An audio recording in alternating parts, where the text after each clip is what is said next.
It is a very human reflex to try and manage the ocean by just standing on the beach with a spreadsheet. Oh, absolutely. I mean, we look out at the chaos of our lives, right? The absolute unpredictability of tomorrow, and we just try to schedule it, categorize it, and, well, lock it down. We try to organize the waves. Yeah, which never works. Exactly. And it's not just the big existential waves either. It's sitting in a doctor's office waiting for biopsy results or, frantically refreshing your inbox after a job interview, or even just sending your kid off to their first day of school. We constantly face this terrifying void of the unknown, and our immediate instinct is to build this massive fortress of plans and data just to keep that unknown out. Which is, frankly, an incredibly exhausting way to live. I mean, we expend massive amounts of psychological energy just playing defense against reality. Yeah. But we do it because the alternative, just standing there and letting the water rush over our feet, feels entirely too vulnerable. Right. We are terrified of the tide, so we try to pave over the beach. We really do. But what if the ultimate answer to all that exhaustion isn't, a better spreadsheet or a stronger fortress? What if the answer is actually hidden in a little tune that most of us probably haven't thought about since childhood? Right, the lullaby. Yeah, I'm talking about a specific phrase, one you've definitely heard, probably hummed, and almost certainly dismissed as just a bit of nostalgic fluff. Okay, let's unpack this. Today, we are taking a deep dive into an incredibly soulful, surprisingly profound text that explores the hidden spiritual depths of Sera. What will be, will be. Exactly. And our mission today is to move far beyond the surface level 1956 Doris Day lullaby. We are going to explore how this deceptively simple phrase is actually a highly sophisticated framework for navigating the absolute terror of being alive. It really is a masterclass in understanding the forces that shape our lives. I mean, when you examine this phrase through the lenses of mythology, philosophy, and ancient spiritual traditions, it completely stops being a simple rhyme. And the text points out that this depth is actually baked right into the linguistics of the phrase itself. Oh, right, the actual grammar of it. Yeah, linguistically, Sera is a grammatical hybrid. It's this fascinating blend of Old Spanish or Italian, but it's structured with a distinctly English grammatical sensibility. So it doesn't actually belong to any one strict classical language, then? No, not at all. It lacks purity. But that impurity is actually its first profound teaching. Because it doesn't have a rigid, definable origin, it sort of belongs to the crossroads. It is inherently liminal. Right. It expresses something that escapes all rigid traditions, which is the irreducibility of the future. Yeah. You can't seize the future, just like you can't pin down the exact linguistic origin of the phrase.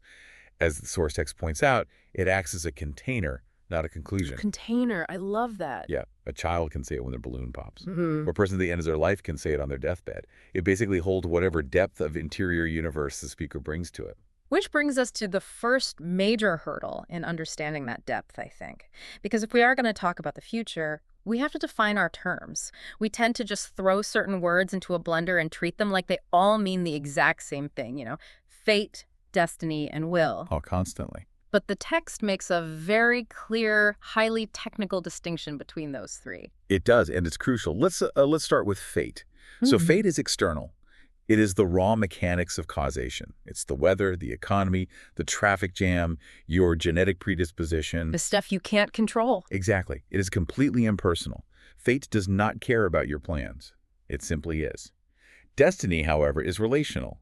Destiny is not imposed on you from the outside. It actually emerges from within you. It is the arc that unfolds when a soul is fully itself. Wait, I want to push back on that for a second, because I feel like for a lot of us listening, destiny just sounds like fate with better PR. Right, right. What is the actual mechanical difference between those two? Okay, think of fate as the thunderstorm. You cannot control the thunderstorm. Destiny is the acorn turning into an oak tree. The acorn contains the blueprint of the oak, but whether it reaches its full massive potential depends on how it interacts with the soil, the water, and yes, the thunderstorm. Oh, okay. You cannot thwart your destiny. You are always an acorn, but you can delay it or distort it by living against your nature. A person who lives in alignment with their deepest internal blueprint becomes their destiny. And then finally, there is will. Right, the third piece. Yeah. Will is the movement of consciousness through time. It's your agency. It's the reaching, the releasing, the yes and the no. Let me see if I can ground this for you listening with an analogy. So let's say will is the act of rowing your boat. It's the actual muscle you exert, the direction you try to steer. Fate is the uncontrollable current of the river, so the rocks, the rapids, the sudden drop-offs. Yeah, exactly. So destiny then is the unique journey that happens when your specific boat, rowed by your specific arms, meets that specific uncontrollable river. That maps perfectly. And understanding the distinction changes absolutely everything about how we read Que Sera Sera. Hmm. Because people so often read it as fatalistic, you know? As if it's a surrender to the external river, just throwing your oars overboard and saying, well, whatever happens, happens. Right, a total cop-out. Exactly. Yeah. But when spoken from the deepest part of the self, it is actually a statement about destiny. It says, I trust the pattern that is already within my boat. I am releasing my frantic grasping at the oars. I am allowing myself to become what I already am in relationship with this river. But see, that leads us straight into a paradox. If Que Sera Sera is about arriving at your destiny, that's a beautiful concept. But it requires letting go of the oars. And in our modern culture, surrender is practically a dirty word. I mean, it literally feels like giving up. It does. On the surface, surrender looks like just accepting whatever comes without any resistance. Mm. And to be fair, at the lowest level of consciousness, people absolutely use Que Sera Sera to rationalize powerlessness. Oh, for sure. They use it as an excuse to avoid hard work or to let harm continue unchallenged. But at the highest level of consciousness, surrender is entirely different. It is the release of the ego's obsessive need to control outcomes. And you don't release that control because nothing matters, but because you actually trust the intelligence of the river. Exactly. And the mystics in every single tradition have pointed to this exact psychological state. The text brings up the Tao, the Bhagavad Gita, and Sufism. Let's look at the mechanism of what the Bhagavad Gita calls nishkama karma. Okay, what does that mean? It translates to taking action without being attached to the fruits or the results of that action. So psychologically, think about an elite athlete in the flow state. If they're obsessing over the gold medal, the outcome, their muscles tense up, their mind races, and they make mistakes. Right, they choke. Yeah, the obsessive need to control the future ruins the present. But when they surrender the outcome and just focus purely on the running, they perform at their absolute peak. So the action itself becomes pure because it's stripped of all that desperate anxiety about what happens next. Exactly, and we see the very same mechanism in Sufism, with the concept of tawakkul, which is an absolute reliance on the divine. There's this famous proverb, trust in God, but tie your camel. I love that one. It's so good. Surrender doesn't mean you don't tie the camel. You use your will. But once the camel is tied, you go to sleep. You don't spend the entire night staring out the tent window having a panic attack about whether the knot will hold. You release the outcome. And what's fascinating here is how the source text connects this deeply spiritual surrender to what it calls the feminine principle. Now, we need to be very clear for the listener here. This isn't about gender. We aren't talking about men and women in a literal sense. No, not at all. Yeah. We are talking about a profound cosmological principle. The feminine principle is the force of reception, of gestation, of allowing. It operates on the logic of the womb. A womb does not forcefully construct a child like a carpenter building a chair. It provides the dark, holding space in which the blueprint of the child is allowed to unfold on its own timeline. Right, as opposed to the masculine principle, which the text describes as the logic of the sword, the force that reaches, drives, determines, divides, and, well, carves. Yes, and neither is superior. A functioning universe and a functioning human psyche requires both. You need the sword to set boundaries and take action, and you need the womb to gestate and allow. But the civilization we live in right now is entirely unbalanced. Oh, completely. We are a civilization organized almost exclusively around the logic of the sword. We are so obsessed with control, mastery, and prediction. I mean, we want data models for our stock portfolios, our sleep cycles, our caloric intake. Everything has to be measured. Everything. Yeah. We want to dominate our environment and perfectly hack our productivity. So in a world that is vibrating with the anxiety of trying to predict and force every single outcome, muttering "Koi Sera Sera" is actually a profound act of rebellion. It is the feminine principle breaking through the concrete in a single sentence. It is the assertion that I will not force this moment with the sword.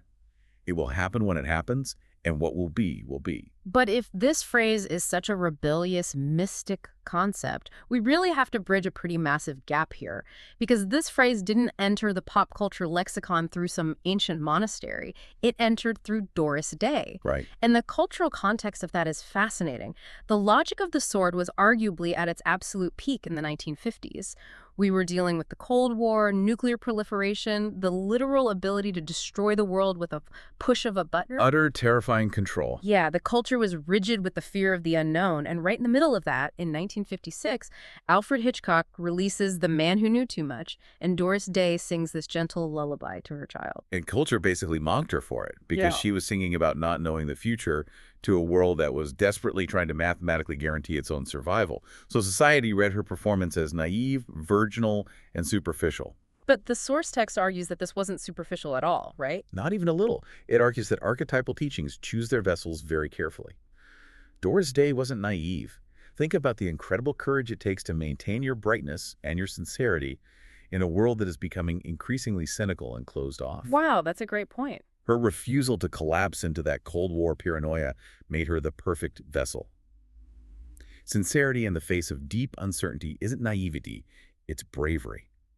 To stand to the unknown and remain open takes immense psychological strength. Here's where it gets really interesting, though. The text actually goes a step further than just tolerating the unknown.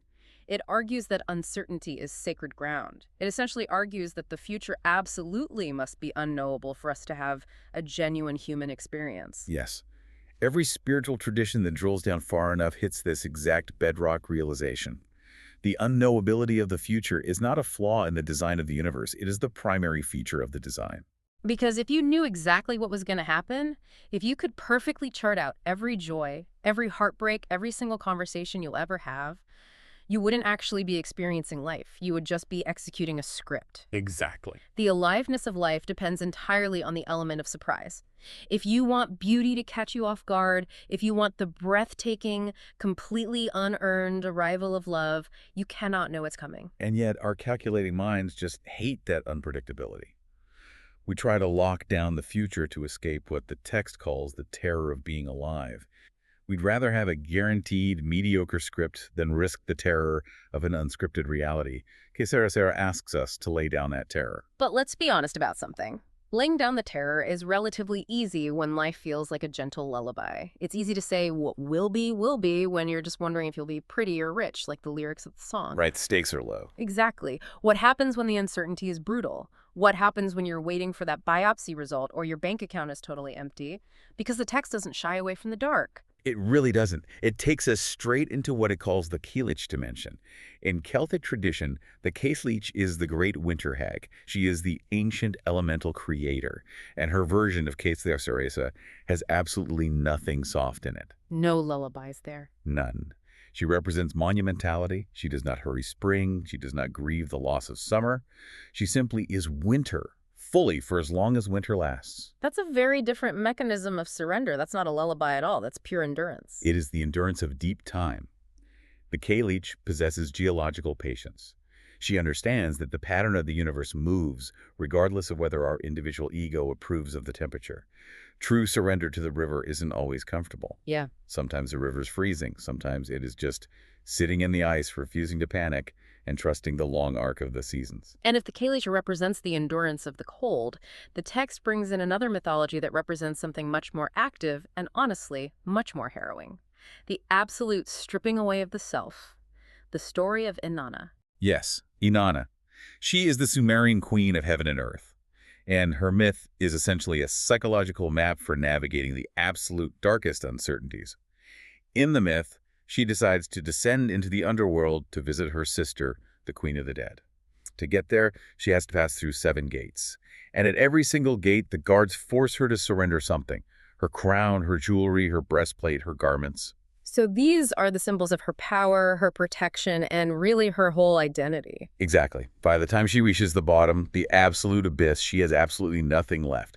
She's naked and powerless. The myth actually says she is struck down and hung on a hook like a piece of meat. She is essentially dead. Okay, I have to step in and ask the obvious question here because for you listening to this, that sounds absolutely horrific. How does losing everything make a person trust the universe? It's a fair question. I mean, how do we find absolute fidelity to the process of becoming when we feel like Inanna hanging on a hook in the dark? That sounds like a recipe for deep trauma, not spiritual enlightenment. It is terrifying. The text fully acknowledges this is the ultimate initiation. Yeah. But let's look at the psychological mechanism behind the myth. Those garments and jewels Inanna wears, Mhm. they represent our ego, our status, our spreadsheets, our illusion of control. We spend our entire lives terrified of losing those things. We exhaust ourselves defending the fortress. Right. But when life forces you into the underworld through grief, illness, or profound failure and strips all those defenses away, you hit the absolute bottom. And something deeply paradoxical happens when you hit the hook. You realize there is nothing left to defend. Yes, the anxiety of losing is gone because you have already lost. The exhaustion of upholding the ego vanishes, and in that utterly defenseless space, you realize that even without your armor, you still exist. You are woven into the fabric of reality. The deepest Sera is spoken from that abyss. Wow. It is the moment when you cannot see the way out, you cannot guarantee your safety, but you simply stop fighting the dark. But surviving that abyss requires a massive leap of faith. I mean, we have to believe that the universe isn't just a random, cruel meat grinder that wants to leave us on the hook forever. Which brings us to the ancient oracles. The oracle traditions, whether it's Delphi in Greece, the Norse Volva, or the Yoruba Ifa, all operate on a very specific mechanism. The oracle reveals fate, but it does not produce it. The oracle is just a mirror of the underlying pattern. And the terrible efficiency of destiny is that attempting to escape the pattern is exactly what fulfills it. The classic example being Oedipus, right? He gets the terrifying prophecy that he will kill his father and marry his mother, so he runs away in terror to avoid it, and the very act of running away puts him on the road where he meets his real father, kills him in a dispute, and actually fulfills the prophecy. Exactly. His resistance was the mechanism of his fate. When you understand that, Sera functions as its own miniature oracle. When you say it, you are acknowledging that the pattern of your destiny is already in motion. You don't have to know its exact shape. You just have to stop the futile, exhausting attempt to outrun it. Because often what you discover is that the very thing you were fleeing was actually trying to bring you home. If we connect this to the bigger picture, though, what is home in this context? Because the source text peels back one final, incredibly profound layer. Beneath the linguistics, beneath the myth of Inanna, beneath the oracles, there is a core frequency to the universe. It is the ground note of existence. Every spiritual tradition that has followed this concept of surrender to its absolute furthest edge arrives at the exact same place. Beneath the terror of the unknown, beneath the stripping away of the ego, there is a foundation that can only be described as love. And we aren't talking about a Hallmark card romance here. We aren't talking about a warm, fuzzy feeling that makes everything easy. No. This is cosmological love. It is the profound structural trust that the unfolding of the universe, however agonizing it might temporarily appear, is ultimately oriented toward wholeness. Right. It is the belief that the river of becoming is actually moving toward the sea, that the winter of the Kailich is necessary for the soil to rest, that the descent and death of Inanna was required so she could be resurrected with a deeper, indestructible wisdom. So what does this all mean? When we boil all of this down, after traversing linguistics, pop culture, and ancient mythology, the source text leaves us with what it calls a spiritual wager. And a wager implies risk. Yeah. You cannot prove this with your spreadsheet. You cannot guarantee the outcome. Yeah. Saying que Sera at its deepest, most integrated level is the sound of someone consciously deciding to live as though the unfolding of the unknown is ultimately good. Yeah. You make that wager in full knowledge of all the ways you could be hurt. You know, the river won't always be kind, it won't always be comfortable, and it will rarely make logical sense in the moment. But you wager that it is grounded in a vast, patient love. A love that doesn't require your understanding or your frantic micromanagement to actually accomplish its work. That is the ultimate dropping of the sword. It really is. We started today with a simple childhood lullaby, a grammatical hybrid that seemed almost too naive for our complex world. But we've uncovered a profound philosophy. We've seen how the feminine principle of the womb challenges our modern obsession with driving and dividing. We've felt the geological endurance of the Kailich sitting in the winter, and we've walked through the harrowing gates with Inanna, only to find that hitting the absolute bottom isn't defeat, it is the birthplace of sacred trust. It is the realization that the unknown is not an enemy to be conquered by our intellect, but a space to be entered with our soul. For you listening right now, it is entirely natural to want to grip the steering wheel until your knuckles turn white. It's natural to try and manage your chaotic life, your health, your career, your family, with the logic of the sword. The terror of being alive is very, very real. But maybe the exhaustion you're feeling isn't from the road itself. Maybe it's from how desperately you're gripping the wheel. Maybe there is a profound, untapped power in simply allowing the river of becoming to flow toward the sea. There is an immense, unspeakable freedom in laying down the terror. Think about the one situation in your life right now that you are desperately trying to control. The one keeping you awake, the one you are running endless mental simulations for. What would happen if, just for today, you made that spiritual wager? What if you dropped the sword, stepped into the dark, and trusted the river? It changes everything. But before we go, I want to leave you with one final thought to mull over. We live in an era where we are currently training multi-billion-dollar algorithmic models and predictive AI for one singular purpose: to perfectly predict human behavior and eliminate the unknown from our lives entirely. We are building the ultimate digital sword to finally slay the future. But if the profound teachings of Sera are right, if our aliveness depends entirely on the sacred element of surprise, what happens to our humanity on the day we finally succeed in predicting everything? Thank you for joining us on this deep dive. Put down the spreadsheet, let the waves roll in,